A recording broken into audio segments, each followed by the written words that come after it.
Want you to win. Here we go. As the world waits for the Israeli ground offensive, can it retain international support? I'll talk to Ehud Barak, a former Prime Minister of Israel and IDF general.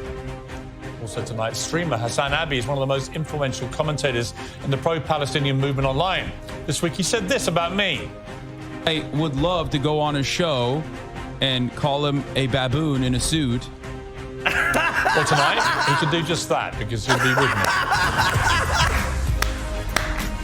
My streamer glitches! From the news building in London, this is Piers Morgan Uncensored. Good evening from London. Welcome to Piers Morgan Uncensored. For all the politics and tribalism that charges the debate about Israel's war, the one thing we should all be able to agree on is surely that every innocent life lost is a tragedy. Thousands of people have been killed already, all leaving behind families who will have to live with unspeakable Israelis grief. don't agree. The difference between the Hamas attacks and the Israeli retribution is intent. Israel may be cavalier about civilian deaths and, to use that awful phrase, collateral damage. But killing civilians is not their aim. The Hamas terrorists, on the other hand... Wrong. We literally just watched the video of a bunch of senior Israeli officials saying they want to clear Gaza and that there's no such thing as a civilian. Wow, isn't it amazing how when you see the difference between propaganda from Piers Morgan, where nothing is being quoted, and the video from GDF, where everything is directly quoted with sources? Isn't it amazing what journalism looks like? And I'm going to try not to pause too much. People as they could. But fuck when it this comes piece to of blame shit. and condemnation, that's an important distinction. When it comes to grief and sympathy, there's no difference. And many of our celebrities seem to have forgotten that. To be clear, actors, musicians and artists are under no obligation whatsoever to air their views on geopolitics. They're perfectly entitled to. It's a free country. But I think we probably all rather hear less of them than more about this stuff. But when they do speak out, they should try not to let the gleaming intensity of their virtue signal blind them to some basic decency. More than 2,000 British actors, including stars like Tilda Swinton, Steve Coogan and Maxine Pike, have signed an open letter which condemns the war in Gaza. We're witnessing a crime and a catastrophe, they wrote. Israel has reduced much of Gaza to rubble. Our governments are not only tolerating war crimes, but aiding and abetting them. We demand that our governments end their military and political support for Israel's actions. And on it goes. Not one single word in this letter mentions the Hamas terror attacks. Not one single word mentions the 1,400 people in Israel who were butchered, nor the 200 men, women and children snatched as hostages. All right. Don't they care about them? Did they not know that happened? Everybody... Or do they think perhaps that Jewish lives matter less than Palestinian lives? I don't know the answer. Only they know that. Like so many people in this crisis, they've let their political views get in the way of basic perspective and human decency. Well, now the battle of the hearts and minds, traditionally played out through diplomacy and propaganda, is being played out online. My next guest has almost 500 million views for his provocative commentary online, making him hugely influential. Hasan Piker streams live under the name HasanAbi. His analysis of the Israel-Hamas war has taken a highly critical stance towards Israel and Western media. And he's been calling me out for my coverage. Everyone get your bingo Because card he out. only cares about Israeli citizens. He does not care about Palestinians as human beings. That's why it's apples to oranges. It's like one side is a human, the other side is a barbaric monster child. I never said that, obviously. He says that he'd like nothing more than to come on to Uncensored and call me a baboon in a suit to my face. Well, here I am, a baboon, and he can join me now. I'm joined by Hasan. Hasan, thank you very much indeed for coming on. Thank you for having me, Piers. It's very early here in Los Angeles, California, but I'm going to try to do my very best to not do my British accent while I'm here. Well, I appreciate that. And listen, I appreciate you coming on. Explain to me why you consider me a stenographer for the Israeli government, given that in the last week, I think more than any other host in the world, I have given lengthy platforms to pro-Palestinian voices to articulate that side of the argument. No, I do have to commend you. You certainly have had more pro-Palestinian voices than the rest of the British media and certainly the rest of Western media in general. Now, as far as saying that you're a stenographer, I said that journalists are not supposed to be stenographers, and yet when it comes down to it, in most circumstances, in whatever conflict we may be in, there are stenographers for whichever party is aligning with the American State Department and the interests of the West in general. And Israel happens to be the one in this ongoing conflict. But it's interesting that you call me a propagandist, because I want to play you. This was your reaction to when the hospital got bombed. I'm a propagandist. Well, no, for the record. I'm not calling you that. I'm just saying, I'm going to play you. I'm saying I am. Okay, well then, I want to I'm saying I am. I just before want to you even play it. Okay, I'm going to play the clip. This is your reaction to the bombing of the hospital no. the other night. While I was in the process of getting ready for the stream, Israel enacted one of the singular worst strikes they have done thus far, and an Israeli airstrike hit the Al Ahli hospital in Gaza City, where thousands of civilians were seeking medical treatment and shelter from the relentless bombing campaign. Now, interestingly, when you were saying that, I was coming on air too. And I took a position based probably on 30 years of being a journalist, running major newspapers, working at CNN and others, of waiting, of just saying, I think we should just wait and see what has actually happened here, get clarification, see who's actually to blame before we start passing judgment. You raced in to assume, as many people did, by the way, including the New York Times, BBC, mainstream media, and of course, most of the Arab world then followed, that this was clearly, indisputably, an Israeli airstrike on this hospital. And yet all the evidence now suggests very strongly that it wasn't. Not all the evidence. That's not true. That's not true. A terrorist group inside Gaza. So my question for you is this. Why would you I wouldn't go that far, Why Piers. would you be so certain in what you said before you knew? Okay. So first and foremost, before we get started on this conversation, let's understand something very important here. There's no electricity in Gaza. Internet is patchy in Gaza. There's no food in Gaza. There's no water in Gaza. This is all by design. This is because Gaza is under a brutal blockade, a brutal occupation by the Israeli government. Okay? So that plays a role in the fog of war and the misinformation that gets spread. Having said that, however, you made it seem as though there is a certainty that this was 100% not an Israeli airstrike. No, I didn't. And instead, I literally just said it's not a certainty. Okay, sorry. I said the evidence is increasingly pointing to this not being an Israeli airstrike. He just said, oh, it's overwhelming now. Evidence from people who have no skin in the game at all. Oh, who's that? Well, I don't know which expert you're talking about, because I think Channel 4 did a pretty good job. As a matter of fact, I would say Channel 4 did probably the best job so far in analyzing everything that the IDF has said. But the reason why I believed, and I still do believe, that the likelihood is that this was an Israeli bombing campaign wasn't only because of the singular verifiable video, the phone video from the balcony that had all of the markings of an airstrike, the fact that the Israeli Air Force was enacting a bombing campaign in the region at the time, according to the Al Jazeera live streaming footage that everyone is using but doesn't understand, the fact that the digital media person for the IDF immediately came out and said that this was actually an airstrike that hit a Hamas target, and that he was sad that there were, casualties at the end of the day, but this was a Hamas target, and celebrated it.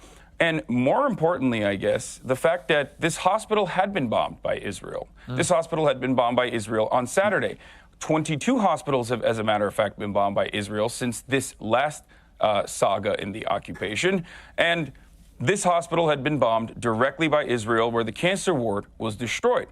Israel has been bombing all of these hospitals. Israel has been calling all of these hospitals to evacuate over and over and over again. The medical professionals at the hospital had been called by the Israeli government the day prior, and everyone on the ground assumes that this is an Israeli airstrike. They are the ones who experienced the situation. Listen, so when you have every single, can I just finish this? If you watch the BBC account of all this last night, by their Verify unit, which was specifically set up by the BBC to be completely dispassionate in these investigations. And they reached a pretty clear conclusion, based on circumstantial evidence, I'll make that clear, that this would not have been an Israeli airstrike, including, for example, the size of the crater, which bears no relation to the size of craters normally left by Israeli. Oh, my God. My point is, neither of us know for dipshittery. sure. You took to your airwaves immediately because actually there's all sorts of different types of munitions, including airburst munitions. He's just making shit up. Was that you wanted that to be an Israeli airstrike? He's making shit up. Your narrative. And I would say the BBC Verify chat, no bias. I wanted it to be an Israeli being a stenographer. Well, you accuse me of being a stenographer. I try and be fair and get to the truth. In your case, I don't think you try to do that. I think you appeal to your audience, appeal to your base, This and is you unfair. don't really care whether the facts are there or not. This is entirely unfair because you just said circumstantial evidence favors that this was not an Israeli airstrike. Yeah. I gave you all of the circumstantial evidence that it does favor that this is an Israeli airstrike. The reason why, however, circumstantial evidence is not enough. And the one thing that I will concede to, because when more information did come out, and no, I do not mean when Israel said that they did not bomb this hospital and it was actually Hamas, and then they turned around and went, never mind, it's not Hamas, it's actually Islamic Jihad. And then they said, we have more evidence coming out in a couple hours. And then the evidence came out, and it turns out it sounded like the phone conversations that they were able to intercept, supposedly, sounded like, by experts at the very least, to be completely false and completely made up. Yeah, but Hassan, I don't think. Listen, in all honesty, I don't think, even as you're saying all this, I think you're a smart guy. Piers, let me finish. I think you've looked at all of this, and I think in your heart, you know this is probably not an Israeli airstrike. And I'm just curious why you would, instead of admitting that as facts change, that is your not what opinion I'm change. saying. Okay, let me just pause for 1 second to say, we don't know enough at this point to say which way. It's fucking crazy that Piers is saying it's not an Israeli airstrike. This is fucking crazy. If you want to say we need to investigate more and it might have been Islamic Jihad, fine, that's fair. But to say it's definitely not Israeli airstrike at this point is crazy. That is not what I'm saying at all. I don't understand why you would double and treble down when the evidence is pointing the other way. You're asking me to be on your show. Do you want to talk? Yes. If you're asking me to be on your show, and I want to be on the show, thank you so much for having me on your show. Let me explain exactly what I said, and let me explain to you why I think still, to this very moment, until there is a third-party investigation that is concluded by the UN, the International Criminal Court, or specifically a forensic analyst that looks at the situation, is allowed to be on the ground. This is not just my perspective. This is B'Tselem as well, which is an Israeli organization. 4 months to prove they murdered a third-party investigation Shireen. occur. Yeah, exactly. I am not going to conclusively say that this was not Israel's fault. I don't expect you to. Because I just gave you, and not because I'm a propagandist. As far as me being a propagandist goes, everyone is a propagandist. I'm just honest about it. You're a propagandist. We have our biases. I'm curious who you think I'm a propagandist I'm honest for. about my biases. Who do you think I'm a propagandist for? Who do I think you're a propagandist for? Whichever every media person is doing propaganda. But who for? I've got to be doing it with somebody. You think it's a bad word? I don't. That's just the difference. This is a semantics I think it's actually quite a serious charge. Hassan, I think it's a serious charge to level, not as a podcaster, but as a journalist who's broadcasting around the world, who has a reputation, I believe, for being fair and impartial, actually, on these issues. It's quite a charge to just say, I'm a stenographer for the Israeli government or I'm a propagandist. I don't think there's any evidence that I'm either of those things. I'm curious you just carried the Israeli propaganda line. 3,000, Piers, while we're having this back and forth, 3,840 Palestinians have been ruthlessly slaughtered in the last incursion into Gaza. I feel like this is an incredibly selfish, self-centered conversation to have. You asked me to be on here. You wanted to hear my perspective. I'm willing to give it to you. I don't want to talk about I don't want to talk about Noam Chomsky style manufacturing consent conversations about how the media is operating in the behest of capital. You were the guy. Listen, you were the guy that called me. There are dead people. Listen, Hassan, I only asked you because you're the guy that called me a propagandist and called me a baboon in a suit. I was curious as to why. You don't want to say who I'm doing the propaganda for. We'll move on. I agree with you. There's a bigger picture here. Let's move on. Let's take a short break. Hassan, let's take a short break. I want to come back. I want to talk to you about what happened on October the 7th, get your reaction to that. Oh, here we go. Condemning Hamas. Condemn Hamas. October 7th. 1 day of Israeli atrocity. 1 day of Hamas committed atrocities versus literally over a week now of Israeli atrocities on Gazans. And we're supposed to cry tears for last week while millions of people are being starved? Founded and heads the B'nai David Pre-Military Academy, which has thousands of graduates, many of who serve in the Israeli military. In an interview with Channel 14, Sadan said, "These are not innocent citizens from crime. these are citizens who provide the basis for crime. Other members of the Knesset have expressed similar rhetoric, or perhaps even more extreme, such as the Knesset member who called for nuking Gaza, and another who called for the so-called Second Nakba, referring to the mass expulsion of Palestinians from what is now the State of Israel. Right now, one target, Nakba, a Nakba that dwarfs the Nakba of 48. Except this wouldn't be the second one. According to Israel's own estimates, the Six-Day War of June 1967 produced as many as 250,000 refugees, on top of the 750,000 from the first one. In fact, the vast majority of the population of Gaza, something that's not said often enough, are descendants of refugees expelled from what is now the State of Israel. So, people who have been crammed into Gaza aren't even originally from there. They were, and currently are, the victims of a long history of forced transfer, which, according to genocide scholar Mark Levine, always in my book are ipso facto genocidal.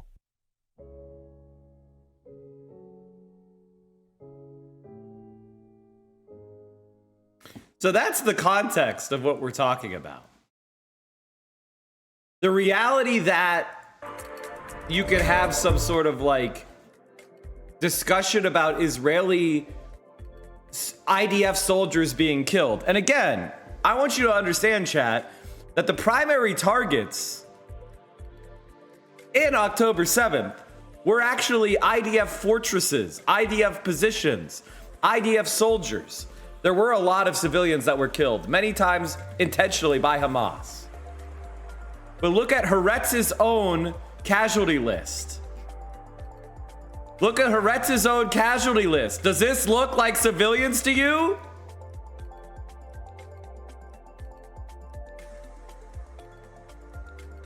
Does this look like civilians?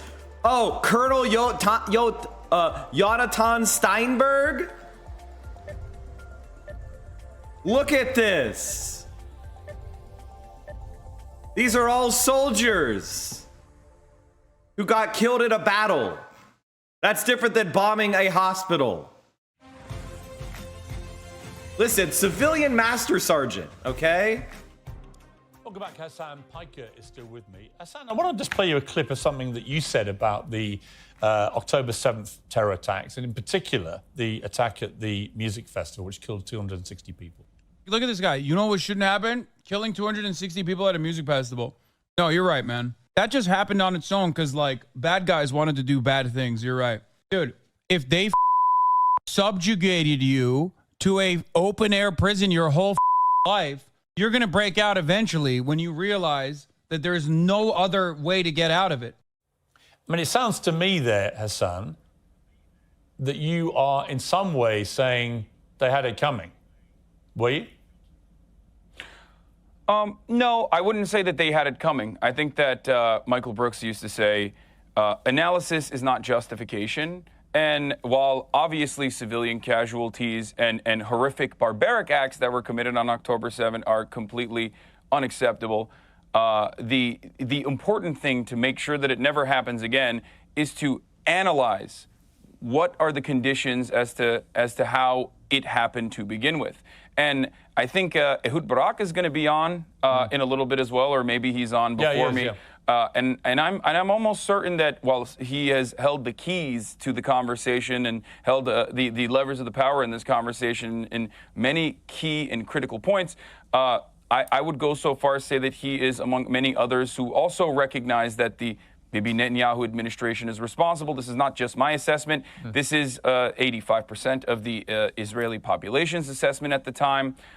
This is years and years and years of refusing to negotiate with the Palestinian Authority.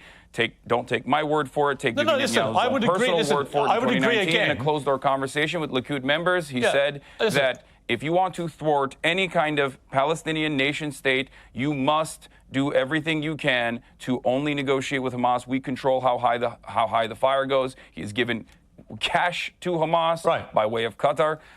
There is no bigger fan of Hamas than Bibi Netanyahu, which I hope one day you can maybe interview, and then you'll ask him to. No, I actually did interview him a few months ago, and I did actually spell out to him that there have been a lot more Palestinian deaths this year so far, up to the point of the interview, than Israelis, and what he intended to do about it. He said then he didn't believe in collective responsibility, which is now this hot phrase in this whole crisis about whether you would hold all people in Gaza responsible for Hamas. Interesting to see if when they... Can I ask you a well, question? let me just finish my point. If they do then launch a ground invasion, it'd be interesting to see if they keep to that word. You know, I'm not a defender of what Bibi Netanyahu has been doing in Israel. In the last year, his attack on the credibility and integrity of the Supreme Court, I think, has been a disgrace. And I think it has fractured society in Israel. I also think that it's caused so much social unrest and had such big protests that you could argue it's taken the eye off the ball of the people who should have been defending the border because they've been trying to sort out what's been going on domestically, internally inside Israel. So no, what they've been doing is they've been helping settlers all of displaced Palestinians in the West Bank, where they've been doing pogroms. I'm not here to defend him, even if you do. Come on, Hassan, bring up West Bank pogroms. Come on, buddy, you can do it. My question for you, I think, is this: is that I've had a lot of problems trying to get people on the pro-Palestinian side to separate two things. That you can say, as I believe and you believe, that the Palestinians have been maltreated for decades. That the situation where they are effectively... Maltreated for decades, chat. That's a fun little euphemism for genocide. By the way, 8,000 viewers is the highest viewership this channel has ever received. Thank you very much for coming and watching this with me. 8,000 viewers concurrent. Let's fucking go. If you enjoy leftist commentary on Twitch, I'm the morning socialist streamer. I stream from 7 a.m. Pacific, 10 a.m. Eastern, to usually around 3 p.m. Eastern, noon, Pacific time. So if you are somebody who likes politics coverage, you want to see another socialist perspective. And the thing about me is, went to law school, was a Democratic nominee for the House of Representatives in Pennsylvania.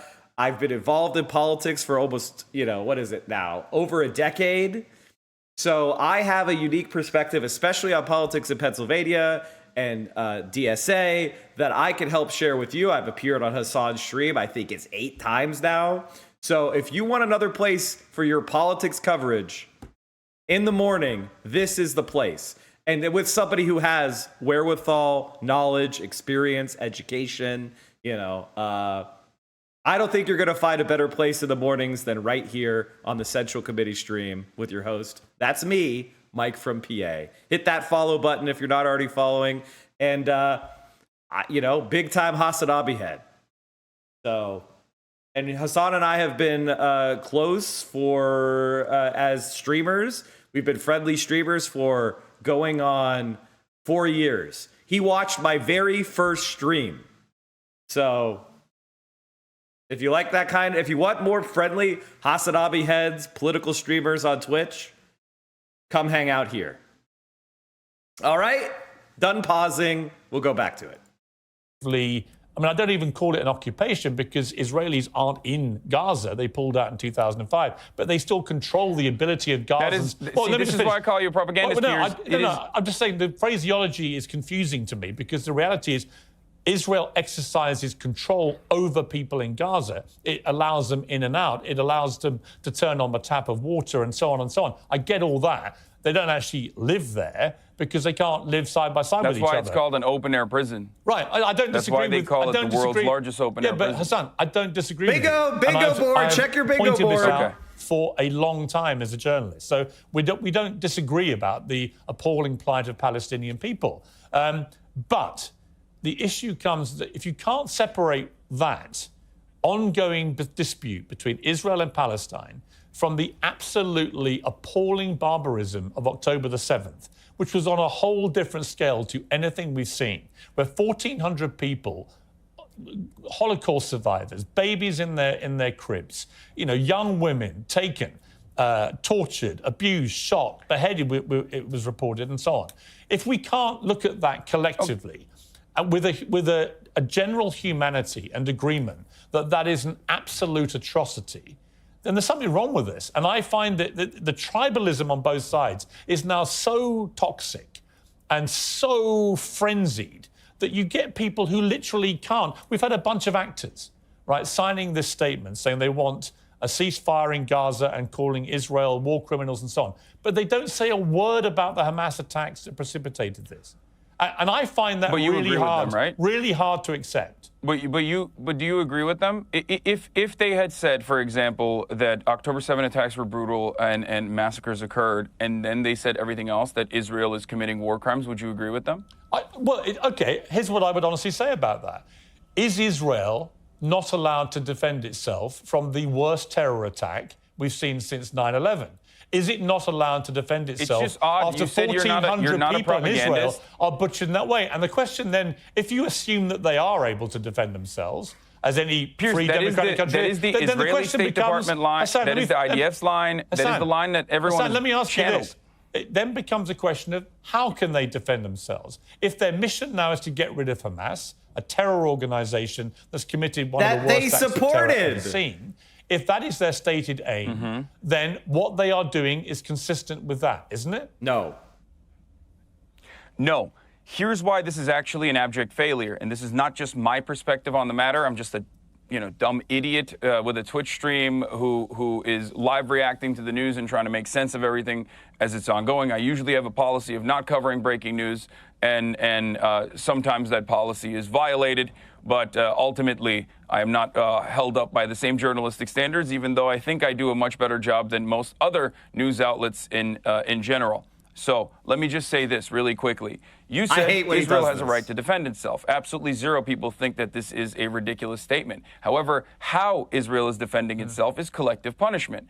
Now, collective punishment in the form of depriving 2.2 million people of electricity, collective punishment in the form of depriving them of water, of food, collective punishment of in the form of 51 people dying in the West Bank, where, there is no Hamas in the West Bank, and yet 51 people have died because in the West Bank, settlers that are occupying Palestinian territory in violation of the international law, settlers who are doing an act of colonial terrorism, and this is not my statement on it, this is international law, that are doing horrifying things by simply just existing there and maintaining the presence with an occupying force in the form of IDF, who is ritualistically humiliating Palestinians in a structure that B'Tselem, an Israeli organization, calls the permit regime, where every waking moment of Palestinians' lives in the West Bank are absolute hell, where they have no legal recourse. 51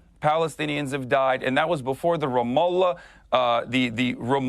protest that happened last night, and the Israeli forces were opening up with live fire on protesters last night. So who knows what that death toll has become? This is all a product of Israel being an apartheid state. This is a violent apartheid state. There is no way to be a peaceful Hassan, apartheid let me ask you state. this. It is a violence. It is a violence required for its maintenance. Okay, listen. And that violence is frustrating people. I hear you. That violence is radicalizing people. But here's Hold on. As far as Israel, as far as what Benjamin Netanyahu has done, as far as the war government, what they have done, Piers, going into Gaza and bombing Gaza and killing 3,480 Palestinians so far in Gaza, 1,000 plus children out of all of those casualties, 22 hospitals being bombed, a bakery, the only remaining intact bakery being bombed yesterday. These are horrifying crimes that you would openly say are horrifying and unjustifiable when Russia does it, but when Israel does it, Israel has a right to defend itself. This is identical to the same talking points that I've heard from every Israeli administration official. It's the same talking points that I've heard from American politicians championing the exact same talking points. It's the same thing that I've heard from everyone else in the media. You might have been against the Iraq war, and you use that, but you're using that for evil, in my opinion, at this point, if you are not sitting here and condemning those acts of war crimes, those acts of violence, those acts and they're of collective counterproductive. punishment. Well, I would say to the that. other thing is they're counterproductive. Bombing Gaza is just going to push more people into the hands of armed resistance, and that means Hamas. if you want to have a two-state solution, if you want peace, then you need to provide carrots.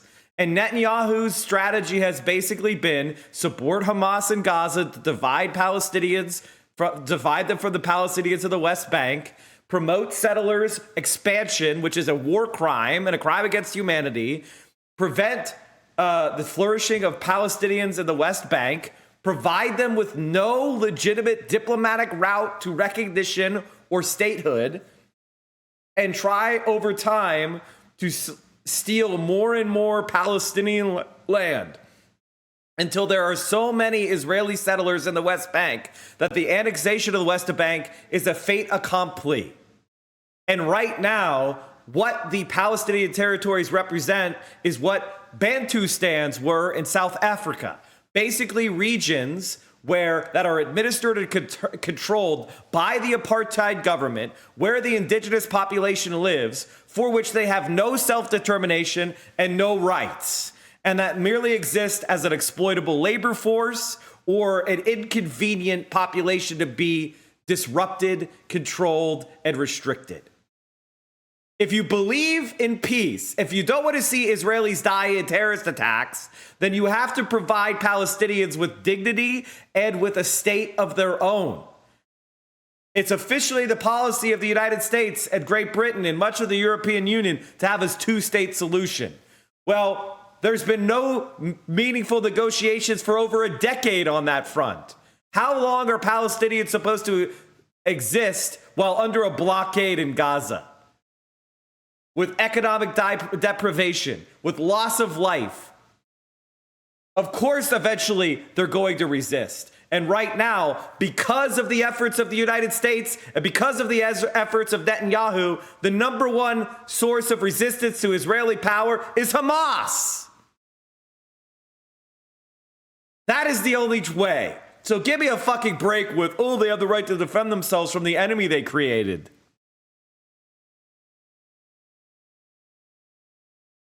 Dan66, thanks for the 5-tier 1. If I beat a dog every day for years, and then it finally bites me, would it be justified for me to put the dog down because it's a biting dog? Or would the solution be, hey, stop beating the dog, asshole? Maybe the person beating the dog should go to prison. By the way, chat, we are at 9K Andy, the highest viewership this stream has ever reached. And it's with 0 raids. 0 raids. Let's fucking go. Thank you, Spiderbike, for the 10-tier subs. Dunrig for the 10-tier subs. You guys are the best. That I think the death of any child in this Donor conflict Special, thank is you as horrific. well. Absolutely horrific. But the question comes down to me that after an act of terror, as we saw on October the 7th, Israel should be able to defend itself and should be able to go after the people that perpetrated that, who live amongst civilians in Gaza deliberately. And the question for me becomes down to what is proportionate. I don't know the answer, Hassan. I'll be honest with you. I don't know what that answer is. I do know the answer to that. Last night I had Dr. Ofer Kassif, an Israeli Knesset member who was expelled, suspended for 45 days for saying what I believe is the truth. Championing the exact same position of the Haaretz's editorial board. There are a lot of thoughtful people, a lot of formative Holocaust scholars, a lot of historians that all agree on the same point. The reason why violence that even penetrates through the Israeli security blanket that people thought existed, that penetrated through that Iron Dome, the Iron Wall, if you want to call it that, is because of years and years of oppression and years of violence, which is a necessity to maintain an apartheid state. And this has to stop. There's only two ways out of this.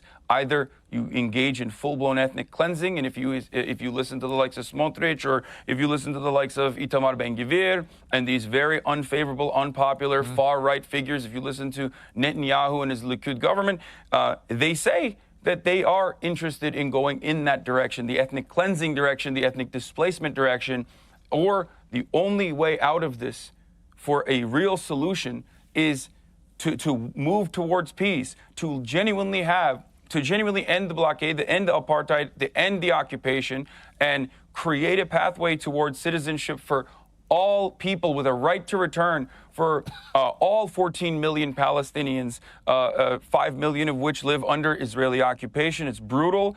And then the rest living in diaspora. These are not unreasonable requests.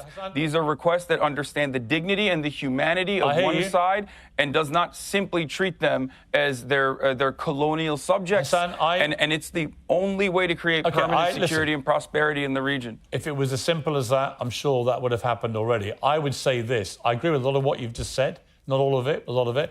I don't think you can ever achieve peace now with Hamas controlling Gaza. I don't think you can achieve peace with Netanyahu in charge of Israel, actually, afterwards. I don't think his own people will want him to be in charge of Israel down the line when they examine exactly how this happened. But we will see. But Hassan, I've got to leave it there. Look, it's good to talk to you. You know, you're an important, influential voice to a lot of people. And I think we have a lot of common ground, and there are some things that we disagree about. But I suspect it's not as much as you think. You know, I do think that the core problem here has got to get resolved in a way that's been completely ignored for decades. And until it gets resolved, until the plight of the Palestinian people is resolved, until all these young people in Palestine feel there's some sense of hope and they can get out of what effectively is, as you say, a prison camp, then nothing is going to change. I don't think it justifies in any... Let me just say, I've got to finish it, but I don't think it justifies in any way what happened on October the 7th. But I do agree with you that until that core problem gets resolved, there will never be peace. Hassan, I appreciate you joining me. Thank you very much. Thank you for having me. And so next, I'll be joined by the former Prime Minister and IDF General, Ehud Barak, who's been listening to that interview. Overall, what I would say is pretty damn good job by Hassan.